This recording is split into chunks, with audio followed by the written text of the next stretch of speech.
So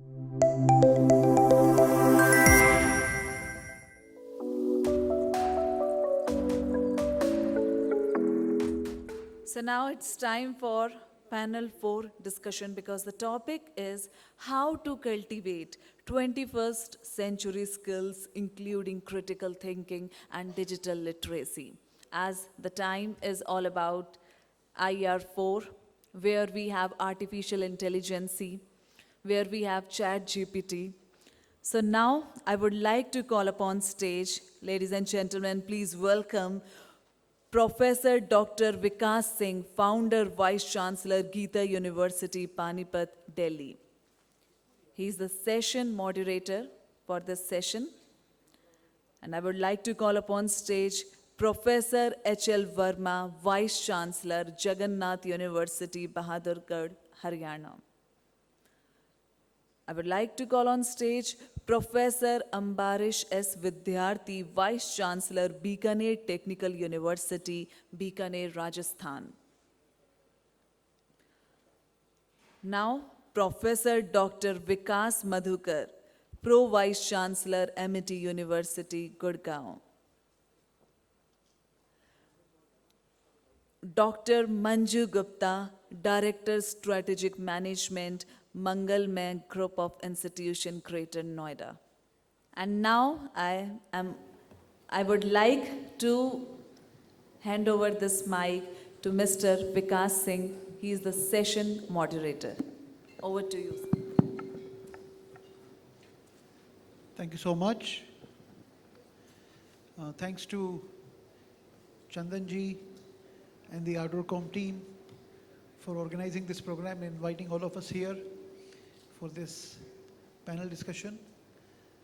The panel topic, the discussion topic is very interesting, very pertinent now, how to cultivate 21st century skills, including critical thinking and digital literacy. We have been discussing this since morning, but I would like to say that the employability, we believe, is dependent on 4 parameters. One is, of course, the knowledge, then skills, then behavior, and attitude. Now, the advantage which was there of studying at good universities or good colleges, the unfair advantage which was there, I think now is no more there, because knowledge for which those premier institutions were known, that knowledge is now readily available. A young student can Google it, can go to various platforms and can get that knowledge which is now so easily available. Then the second point is skills. Now we have been discussing this since morning, and there was one very interesting take that we are not sure whether skills are going to be, the necessary skills are going to be same after 5 years. And in fact, Dr. Madhu mentioned that even 5 hours, can be the lifetime of skills. So it means there is a question on skills also. So then are we left only with behavior and attitude part? And where that, in that domain, where this critical thinking, design thinking, or the digital skills, where all that fit in? Because we were discussing about chat GPT, we are discussing about artificial intelligence. So actually, things are changing very fast, and I'm very happy that the panel members here, this panel, is going to discuss that how different universities are taking steps in that direction to ensure that students are properly trained, skilled, groomed, and having the knowledge to remain employable, because we have discussed that, and the LinkedIn team shared that 60% employers are finding that people are not properly skilled, students are not properly skilled, and there is another study of Aspiring Minds which said that 80% of engineers are not employable. So in this kind of situation, we also discussed that even good teachers are not available. So there is dearth of skilled, knowledgeable people with the right attitude and behavior, and how the universities can, take steps in that direction, or institutions can take steps in that direction, or are taking steps in that direction. That is going to be the discussion. And I request Manju ma'am to share her thoughts that what Mangalmay institution is doing in that direction. Thank you, sir. Good afternoon, everyone. I am Dr. Manju Gupta. So, sir has said right attitude and behavior is required. This pandemic has really realized us that how much critical thinking, design thinking, as well as IT skills and technologies are very important for development. And we have really utilized and used all those skills and technologies in last 2 or 3 years extensively. But somewhere, since many years I've been attending all such events where we network, we try to bridge this gap between industry and academia. Industry is coming forward and they are taking extensive steps, to collaborate with academics where they can bridge this gap. Somewhere, I personally feel that we are doing all these things 50% on papers, just for the sake of, statutory compliances, or maybe for NAC or for NBA or whatever so-called, compliances and, rating works. But we should definitely come forward that how these things are actually benefiting the society or the students. So we at Mangalmay Group of Institution for last 2 or 3 years, because I've been associated with this institution for last 2 years only. So we have taken so many steps where we are working on, critical thinking and design thinking. We have developed the lab of AI and robotics. And we specifically have, come forward to make an entrepreneurship club. But I know that in many institutions, entrepreneurship club is there. But that is again for the sake of just, papers. So under this club, my 4th startup has already been ventured out in the market, who has got the seed funding, of 2 CR or 3 CR also. Few startups are already, been into the progress, be it called as missionmentor.com, takeration.com, foodpanda.com, ported.io, and in fact, braincruise.com. So these all are the startups which, I am working with this startup as a 49% equity shareholder. So the point is, being an academician, I thought that I should come out of this zone where I am a very, very always in a comfortable position. So if I am doing, then my student can always do. So I think this is the model which we are adopting at Mangalmay Group of Institution, and where institution and along with the student, we partner in terms of equity sharing also. Before diluting the equity to the market, institution and student are sharing the equity. So such kind of model we are working, but of course it's a very short journey because I joined this institution for last 2 years only. But as sir has said, the 21st century skill is very, very important, specifically in terms of critical thinking and design thinking and digital literacy. So extensively in previous year, we have used the use of AR, VR and gamification, and how AI is leveraging the education industry. So I think everybody is now very, very aware that we can create avatars, and how metaverse is, shaping the things, and how metaverse is entering into the field of academics. So I think, first of all, institution has to be very, liberal in terms of educating their own faculty members. If faculties are educated, then only they can, empower the students or the new generation. Because I always say to my student, you are more intelligent than me. I have experience, but you have, intelligence, 21st century skills you are already having, because you are surrounded with the information, you are surrounded with the data, but then how this data has to be accurately utilized, that is the only concern, where the role of mentor or faculty come in place. So I think every institution are taking one or the other step, so we should keep on doing all these things. Thank you, sir. Thank you, Manju ma'am. You have very nicely mentioned that students are now more intelligent than teachers. It's a different way of looking at things.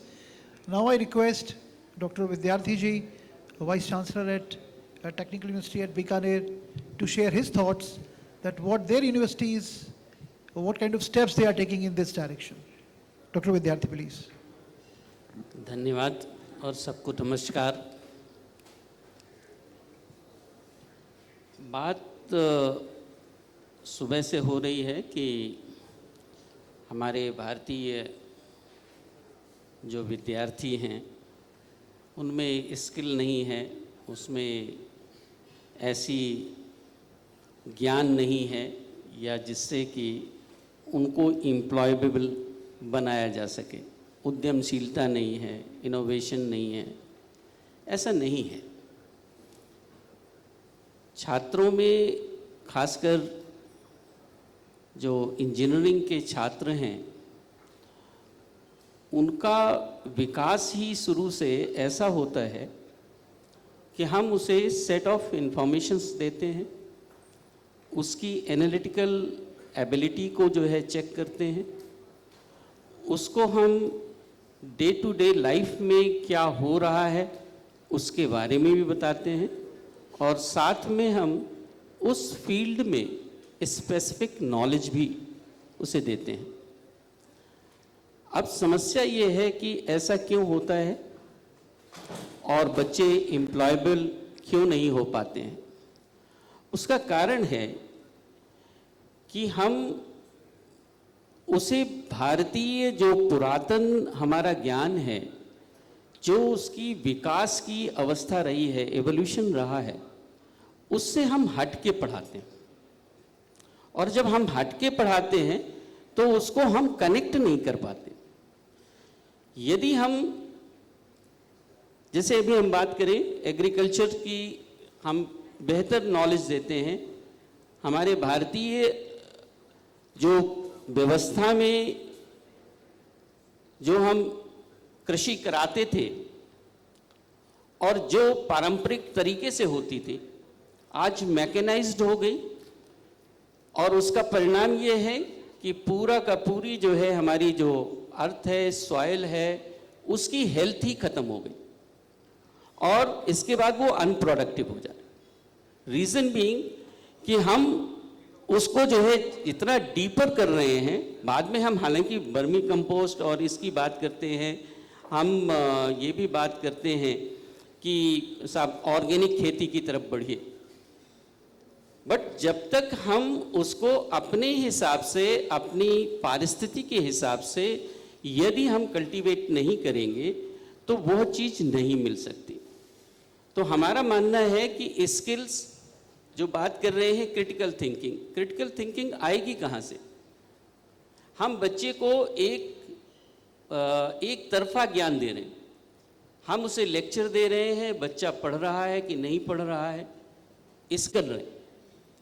तो ये कुछ कारण हैं कि जहाँ पर हम बच्चे को जिज्ञासु बनने ही नहीं दे रहे, हम उससे क्वेश्चन पूछने की उसको अलाउ ही नहीं कर रहे। तो जब हम उसको जिज्ञासु नहीं बनाएंगे तो वो अपना दिमाग कहाँ लगाएगा? और ये सेट ऑफ जो है इंफॉर्मेशन से कुछ खास नहीं होने वाला है। हमें लगता है कि सबसे पहले जो टीचर्स हैं उनको हमें ऑगमेंट करना पड़ेगा, उन्हें हमें बताना पड़ेगा कि जो है टीचिंग मेथड्स क्या होने चाहिए और उन मेथड्स के साथ डिलीवरी कैसे होनी चाहिए और वो कितना बच्चा ग्रास्प कर रहा है उसका असेसमेंट क्लास के समय ही करना है। और यदि वो जो है क्लास से थोड़ा वेरी करता है या बच्चे की क्षमता के ऊपर होता है तो उस क्षमता के अनुसार काम करना है। तो मुझे लगता है कि अगर यदि वो करेंगे तो वास्तव में हमारे बच्चों का ज्ञान भी बढ़ेगा, स्किल भी बढ़ेगी और वो एम्प्लॉयबल होंगे। Thank you. डॉक्टर विद्यार्थी ने 3 बड़े महत्वपूर्ण विषयों पे अपना ओपिनियन शेयर किया। एक तो फैकल्टी डेवलपमेंट के ऊपर कि फैकल्टी को भी ट्रेन करना ज़रूरी है। दूसरा उन्होंने जिज्ञासा पे बात करी। बहुत सारी लर्निंग की थ्योरीज़ हैं जो बताती हैं कि अगर स्टूडेंट इंक्विजिटिव है, जिज्ञासु है, तो उसकी लर्निंग ऑफ कोर्स ज़्यादा होगी। अब मैं रिक्वेस्ट करूँगा डॉक्टर विकास मधुकर जी से कि वो भी शेयर करें कि एमिटी यूनिवर्सिटी में, जहाँ पर वो प्रो वाइस चांसलर हैं गुड़गांव में, कि वहाँ पर क्या स्टेप्स लिए जा रहे हैं स्टूडेंट्स के इन 21st century skills, soft skills, critical thinking, इसमें उनको पारंगत करने के लिए। Thank you so much, Dr. Vikas, and many thanks to ArdorComm Media Group for giving this opportunity to me to sharing my thoughts and view on the given topic. So as I was going through the program, I have seen there's a lot of overlapping what we are discussing, and already our colleague in the previous panel has had a lot of discussion on the theme of 21st century skills, and also how NEP is helpful in inculcating or implementing 21st century skills in the curriculum. So let me give you a very holistic perspective of national education policy first, and then I will come to the other topic of skill, imbibing skill. So the NEP 2020 is a broad policy framework which has given many things. It is not only talking about the curriculum, but it is also talking about the governance framework of the institution and an whole ecosystem to be built in order to realize the intended outcome of national education policy. This is the one thing. So national education policy has given a broader framework under which each of the higher education institution is required to make their own framework. And then there are a lot of many guidelines, I would say the regulations from the University Grant Commission we have seen in last 2-3 years. There are plethora of guidelines issued by University Grant Commission. The very popular one, the UGC undergraduate curriculum framework, right, where they have specified that the basic guideline how a university can formulate the curriculum, where they have talked about multidisciplinary learning, interdisciplinary learning, the other aspect of credit distribution, and the structure of program, that how a program can be structured so that the institution or the curriculum should be able to imbibe the desired skills. This is one framework.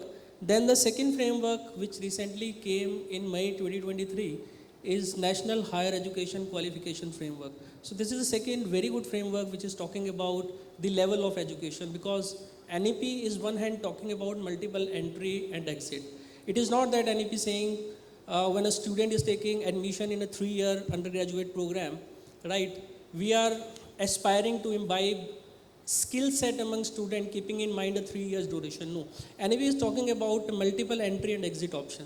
So it is saying that a student who want to exit after a year, right, he should be permitted, provided he should be given a 4-credit course on vocational course or an internship to be provided, and it should be ensured that by the time the student is graduating, some level of employability skill must be given to the student. And similarly at the next level at UG diploma and subsequently 3-year and 4-year. So National Higher Education Qualification is very beautifully laid down the kind and type of skills in terms of learning outcome. So where it has defined 2 kinds of learning outcome. One is learning outcome which are very specific to domain, right? So if a student who has taken admission in a, for example, BSc Physics program, so there are intended learning outcome which a student of BSc Physics is required to achieve by the end of the program. Similarly, as compared to a student who has taken admission in a BBA program, then there are intended learning outcomes which are very specific to BBA program.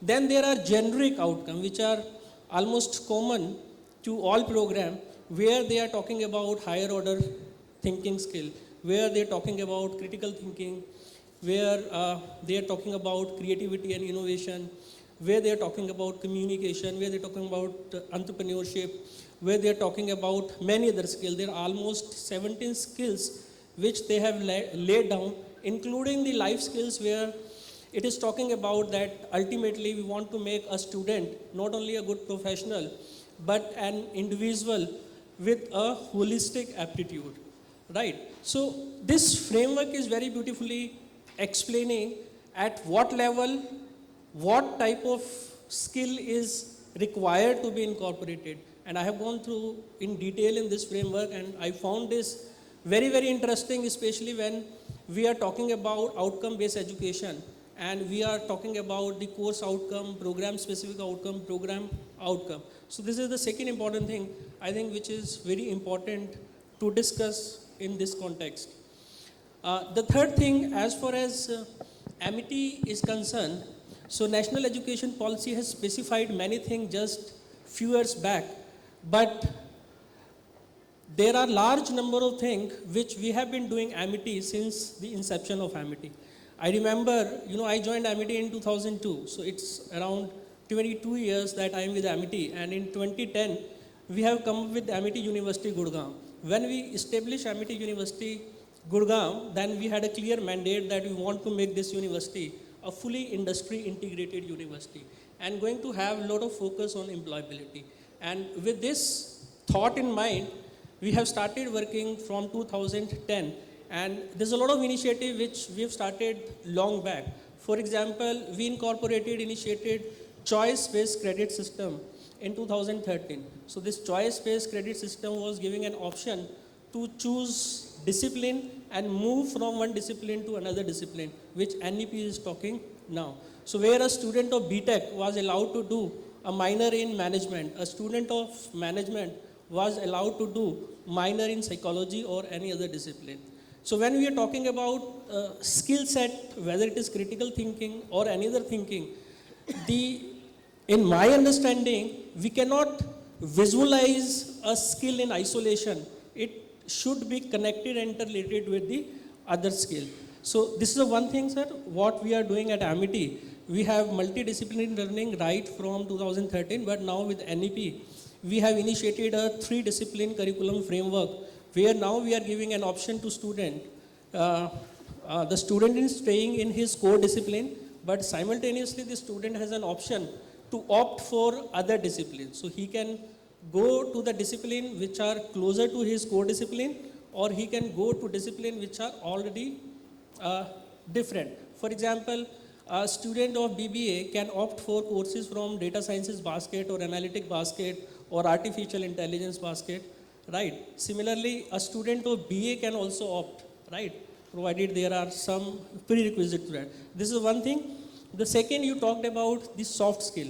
So I would say, as I was saying that this particular aspect we have taken care right from the beginning. As far as language skill is concerned, communication skill is concerned, soft skill or behavioral skill is concerned, we laid a lot of emphasis. The communication skill, behavioral skill, we have a separate module and courses which each of our student is required to take, and these courses are mandatory part of our curriculum, and this is compulsory for all, and a student is studying these courses in all of its semester during the program. For example, we have communication courses and ability enhancement courses where there are different modules of communication starting from the basic English to reading, listening, presentation skill, then employability skill. So this is progressively student is doing all this module. And when a student is admitted to the university, we do a rigorous assessment of the student. And we found out that what are the training requirement of a student. Based on the need assessment exercise, we ascertain the competency level of student and divide the student according to level 1, level 2, level 3. My professor and head of our Amity School of Language is Professor Dr. Jha, who is an expert in linguistics, is sitting here. So he has worked very closely with me on this model, right? What we have implemented, that because we have a diversity of a student. We have a student coming from a rural background who may be very good in content but very poor in expression. And we have a student coming from a convent school or maybe from other country who is very good in communication. Now, we cannot mix up these students in the same class. So at this point, we are assessing the skill level of a student, and based on the skill level, we are making the batches, and accordingly the module is prepared. Similarly, foreign language is another important aspect we are teaching. We have modules on behavioral science and attitude building. We have courses on human values and ethics. So all these things, if I'll speak, I'll keep speaking for next 2 hours, right? So there's a lot of best practices we have been following, and I'm happy and I have no hesitation to say that not 100%, but our students are highly employable. We are also giving an opportunity to students in terms of pursuing their passion in entrepreneurship. We have well-established incubation center. We have ECEL operating in the university. We have almost more than 30 student startups incubated. Our incubator is supported by Ministry of Information and Electronics. So there's a lot of initiative what we have taken, and I can say it with the confidence that we have created a complete ecosystem of research, innovation, and entrepreneurship, which is now helping us in implementing NEP very effectively. Thank you. Very nice, Dr. Madhukar. You mentioned the entire ecosystem which you have established there at the university. You know, I am fortunate that I am heading the youngest university in Haryana, which is only 1 year old, because you know, the university was youngest, so we were very lean also. So right from the beginning, because we were designing the practices, designing the procedures, so we had that opportunity to design our systems, you know.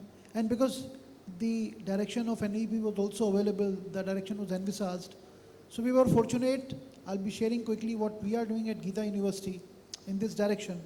We have created 3 different schools. We have created Geeta Technical Hub, which is taking care of the technical skills. We have created Geeta Finishing School, which is taking care of the English language, logical and quantitative aptitude training. And we have created a Geeta Incubation Cell, which is taking care of entrepreneurship and family business. Now what we have done at our university, that every student, irrespective of the program for which he or she has joined, there are 3 baskets that we have designed. That is vocational skill baskets that we call them. We have designed 3 baskets. One is on digital marketing. Second is the basket on data visualization, which covers BI, Tableau and advanced Excel. And third is we have designed entrepreneurship and family business. Now what we are doing at our university, that every student is now going to compulsorily join one of the 3 baskets. And we are calling it earn while you learn. For attainment, as you mentioned, Dr. Madhukar, what we are doing at our place to ensure that the desired skills are attained, what we are doing, that we are keeping a track of their profile. We are compulsorily asking every student to create their profile on LinkedIn, their profile on Freelancer, their profile on Upwork, and showcase their portfolio there, that what they have learned in the 2nd semester, they are showcasing it on there. And then we are tracking that how many independent projects, you know, they are able to catch using those platforms. So that is one way of looking at their skill development that we are tracking. But you know, as we are a young university, so maybe we could achieve that. But for larger systems, maybe this, with more number of students, this can be a challenge. The next question, you know, in this discussion, as we have discussed, is how can educational institutions, you know, integrate the technology training for this digital platform. You know, a few months back rather, you know, for the first time I heard prompt engineering. So I was a little surprised, because being from engineering background, I know about mechanical engineering, civil engineering, I know about computer science engineering, chemical engineering. But when I heard this prompt engineering, I was really surprised. And then the news item said that prompt engineering is, you know, going to be the future, and there are going to be good jobs available in this direction. So I was really, you know, a little surprised. So I would like to, you know, ask from the co-panelists that what they are doing at their place, at their universities, to ensure that digital literacy is taking place at the right opportune time with the students. Starting with Dr. Manju, please. Thank you, sir. So specifically, I'm talking in terms of MBA Plus. We call it as MBA Plus, which is a premium MBA, where I think every institution must be using simulation, you know, for teaching practices.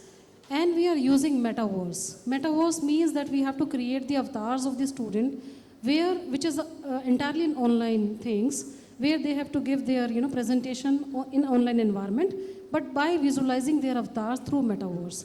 So which is giving them a real life, you know, environment, and where they feel very empowered that how they are leveraging these technologies. So I think every institution must be taking care of how AR, VR and gamification is really changing the entire education paradigms. At the same time, PowerPoint we are extensively using, but I generally feel that PowerPoint is not a very, very small thing. PowerPoint is extensively powerful. Similarly, as Sir has said, that he is using in his university the use of Tableau, Power BI and Excel. So I personally feel Excel is one of the fantastic curriculum which majority of the, you know, corporate are using, where, you know, Harvard HBX curriculum, where we call it, you know, financial modeling through Excel and Power BI, which is a fantastic curriculum where we can, you know, give them value added learning, which is an online curriculum. I think we can do under this, you know, data visualization lab, along with IBM and of course with Harvard HBX also, which is again free of cost, but then to take the certification, they have to pay certain nominal fees. At the same time, I'm sure university must be adopting online grading system because in PGDM or MBA it is very essential nowadays. But yes, they can incorporate in another curriculums also. And definitely, if everybody is using mobile devices, computers, use of Prezi, ChatGPT is extensively now being used in terms of research, where empirical research is going through ChatGPT and students are extensively using it. So I don't find it bad that students are using ChatGPT because somewhere it is broadening their horizon. But at the same time, I must not say that traditional curriculum is obsolete. This is also very, very important. But at the same time, we are, giving them collaborative learning. And we have divided our curriculum into 4 parts, specifically knowing, doing, being, and next, where we are focusing on collaborative learning and practice make them perfect, which give them environment to collaborate, which give them environment to go for real life, solving of real cases and real problem. And at the same time, we are allowing them to have the critical thinking and analysis. So I think such kind of steps we are taking in our campus. No, we are running out of time, but still I request Dr. Madhukar to share his thoughts quickly in 30 seconds and then Dr. Vidyarthi to conclude the discussion. Yeah, thank you. See, at my university, we are fully a smart campus university. We have our own in-house design ERP software, which is taking care everything right, beginning from when a student is making an application to the university and till the time a student is graduated. Even our alumni platform is also managed. So this is one platform which is managing all academic and administrative processes, including the academic administration, the timetabling. We have our LMS also integrated, and we have created an open learning center in our one of the block where we have created an environment where the student can come and use and understand and learn the technology. We call it a center of open learning, which is providing, and of course the integration of technology with the curriculum in terms of the subject, what we have integrated in the curriculum as an value-added courses, what we are providing, as Dr. Vikas had mentioned, by way of giving basket to the student and how they are progressing and learning all those skills. And also through LMS, the classroom teaching is completely changed, and simulation exercises are also there in the university. During COVID, we have developed in-house by one of our startup, which is incubated by our own student, is giving a platform to student to experience the simulation-based lab practicals. So I think most of these things which you had mentioned, we have also incorporated. But one thing, when we want to incorporate technology, we should have a clear goal in our mind. And of course, it will start with the curriculum, and second, it will start with the capacity building of our faculty member, because unless and until we will not train our faculty member right in emerging technology, they would not able to encourage and motivate student. And so overall, we need to create an environment and culture of technology adoption, so that at the end we can achieve what we want to do. The question was that how you are delivering the digital literacy to your students, digital literacy. Anyway, I was thinking of one-liner जो है, the recommendation. I think the futuristic, if you look at the view, emotional intelligence and adaptability and flexibility and the stress management is the key, I think, competency has to be, attained by the students, because of the variation or, rapid evaluation of the technologies. So under those conditions, the skills, half-life of the skills, or the technologies, that has to be changing very fast. So the person should work under the different group of the people. They have emotionally strong and they have to, flexible enough and adopt to the new environments. Thank you. Thank you so much to the co-panelists for this wonderful discussion. And with this, we conclude this panel discussion number 4. Thank you so very much.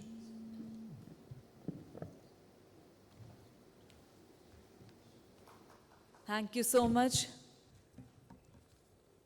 Now I request Mr. Chandan, sir, kindly proceed on stage to felicitate our panel members, speakers. Mr. Chandan, sir. So we are felicitating first Professor Dr. Vikas Singh, Founder Vice Chancellor, Geeta University, Panipat.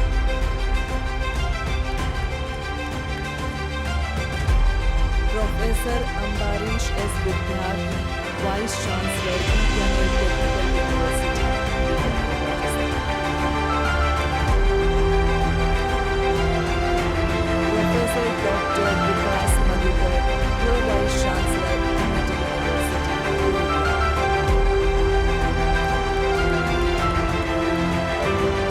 Dr. Manju Gupta, Director Strategic Management, Mangalmay Group of Institutions.